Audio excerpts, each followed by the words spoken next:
नमस्कार दोस्तों। अगर मैं कहूँ तेरी मुस्कान में चांद छुपा है तो ये सिर्फ एक लाइन नहीं बल्कि एक अलंकार है। और आज हम अलंकार की ऐसी ट्रिक से अलंकार को करेंगे जो आपने कहीं नहीं मिलेगी, ये गारंटी है। वीडियो को ध्यान से देखो क्योंकि ये ट्रिक एक PYQ एग्जाम्पल्स और ट्रिक का एक कॉम्बो है। अनुप्रास में एक ही वर्ण बार बार आएगा, जैसे क प और द। जैसे क एक कालिंदी कूल कदम्ब की डारन, क आ गया क तो अनुप्रास अलंकार है। रे प्रभु मुद्रिका मेरी मुख माही, रे और रे आ गए तो यमक अलंकार में यहाँ अनुप्रास है। यमक में क्या आएगा? शब्द। अनुप्रास में वर्ण, यमक में शब्द। 3 बेर खाती थी ते 3 बेर खाती थी, एक ही शब्द 2 बार दिखे तो कौन सा यमक अलंकार हो जाएगा? इसमें अर्थ अलग होगा। यहाँ है बेर और एक बार है बार। काली घटा का घमंड घटा, एक घटा बादल और एक घटा का मोना, यमक। श्लेष में एक ही शब्द आएगा लेकिन अर्थ अनेक। सुवर्ण को ढूंढत फिरत, कवि व्यभिचारी चोर। तो सुवर्ण के कई अर्थ हैं। कवि के अर्थ में अच्छे वर्ण, व्यभिचारी अच्छा रंग और चोर सोना। यानी कवि अच्छे शब्द ढूंढता रहता है, जो दुराचारी व्यक्ति है वो अच्छा वर्ण यानी रंग और चोर सोना ढूंढता फिरता है। मांगने वाले को देख पट देत बार बार, पट यानी वस्त्र और पट यानी दरवाज़ा या कबाड़। मांगने वाले को देखकर वह बार बार वस्त्र दान करती है या बार बार दरवाज़ा बंद कर लेती है। अब है अभ्यास। अनुप्रास, यमक और श्लेष सभी किया है। इसमें वर्ण बार बार आएगा, जैसे क द व मैं न। यमक में शब्द आ जाएगा, अर्थ अलग होगा। श्लेष में शब्द तो एक ही होगा लेकिन उसके अर्थ अलग होंगे। अभ्यास। तू मोहन के उर्वशी है, उर्वशी समान उर्वशी, उर्वशी 2 बार आया है। एक का हृदय में बसी हुई है, उर्वशी है। एक का नाम, एक का अर्थ है उर्वशी। सुमन को जो मधुमेह संदेश, तो मधुमेह के 2 अर्थ हैं, यमक। चोरटी है, गोरटिया चोरटी, ट आ गया तो अनुप्रास अलंकार। संकट कटे मिटे सब पीड़ा, बताई है आपको अनुप्रास अलंकार। अब हम करेंगे अर्थालंकार। अर्थालंकार में उपमा, रूपक, उत्प्रेक्षा, अतिशयोक्ति और मानवीकरण है। उपमा की पहचान है सा से सी सब मिलेंगे। सा से सी जहाँ मिलेगा वो उपमा। पीपर पात सरिस मंडोला, हरिपद कोमल कमल से आ गया और सरिस आ गया, सीधा उपमा अलंकार है। रूपक में ये सा या से ये सरिस हट जाएंगे, कोई भी चिन्ह नहीं मिलेगा। सा समान ज्यों जैसा या मानो मनु जैसा, सीधा चरण कमल बंदो हरिराज शशि मुख घूंघट डाले, यानी इनके बीच में लगभग आपको 90% योजक मिलेगा।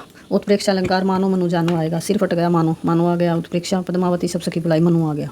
ये शब्द याद कर लें। अतिशयोक्ति में बहुत बड़ा चढ़ा के वर्णन होगा। प्राण छूटे प्रथमई रिपु के रघुनायक सहायक छूट न पाए, यानी उसके प्राण छूट गए और उससे बाण भी नहीं उसने छोड़ा था। राणा ने सोचा इस पार, तब तक चेतक था उस पार। राणा सोच ही रहा था कि उसका घोड़ा उस पार चला गया। इसमें बहुत ही बड़ा चढ़ाकर वर्णन किया गया है, तो यहाँ अतिशयोक्ति का अलंकार है। मानवीकरण में जो नदी पहाड़ या निर्जीव वस्तु होती मनुष्य की तरह दिखाई, मेघ आए मनुष्य की तरह दिखाई जाते हैं। मेघ आए बड़े बंठन के, बादल थोड़ा ना संवर के आ सकते हैं, नहीं है कहीं पत्थर किनारे पी रहे चुपचाप पानी। मानवीकरण यह है, हरा ठीक ना बांधे मुरैठा शीश पर चना, और सरसों की न पूछो हो गई सबसे सयानी। सरसों सयानी थोड़ी होती है, बस एक युवती का आरोप करके मानवीकरण कर दिया गया है। ये है हमारे कुछ PYQ पहले के जो हमारी परीक्षाएं हुई वहाँ आए हैं। पानी पर रात को हाथ छुए नहीं, नैनन के जल सौंपक धोएं। तो अतिशयोक्ति है, बहुत ही बड़ा चढ़ाकर यहाँ वर्णन किया गया है। क्या आंखों के पानी से किसी के पैर धोए जा सकते हैं? नहीं। धीरे धीरे उत्तर क्षितिज से आ रही बसंती, तो क्षितिज से कौन आती है? सुबह सुबह उषा काल का वर्णन है, लेकिन यहाँ मानवीकरण कर दिया उसका। विद्याधन उद्यम बिना कहा जो पाव कौन, उत्प्रेक्षा बिना डुलाई ना मिले जो पंखा की पौन। वह दौड़ रहा अरि मस्तक पर, वह आसमान का घोड़ा था। अतिशयोक्ति, क्योंकि दुश्मन के मस्तक पर नहीं जो दौड़ाया जा सकता है। राणा की पुतली फ्री नहीं, तब तक चेतक मुड़ जाता था। अतिशयोक्ति, अंबर पनघट में डुबो रही तारा घटूसा नागरीत। रूपक, चरण कमल बंदो हरिराई, यहाँ योजक चिन्ह नहीं आया तो रूपक। मानो, उत्प्रेक्षा, संकट सागर। रूपक, चांद सी आ गया तो उपमा। वनस्पतियाँ मुँह धोया करती, मानवीकरण। वनस्पति को मनुष्य की तरह बता दिया है। मेघ आए बड़े पंठन के, मानवीकरण। देख लो साकेत नगरी स्वर्ग से मिलने जा रही है। अतिशयोक्ति, झुककर मैंने पूछ लिया, खा गया मानो झटका। उत्प्रेक्षा, बहुत काली सिल जरा से लाल केसर से। ये आप मुझे बताओगे कमेंट करके कि यहाँ पर कौन सा अलंकार है। अब हम अगर मैं ये जो 5 अलंकार हमने किए हैं, कौन कौन से? उपमा, रूपक, उत्प्रेक्षा, अतिशयोक्ति और मानवीकरण। एक छोटा सा एग्जाम्पल मैं आपको देती हूँ। अभी मान लिया जाए ये एक बर्फ़ी है, ठीक है। इनका उदाहरण बहुत ही आसान तरीके से एक बार समझें आप। उपमा का अगर हम उदाहरण बनाएं तो सासी सम है ना, तो क्या बनाएंगे?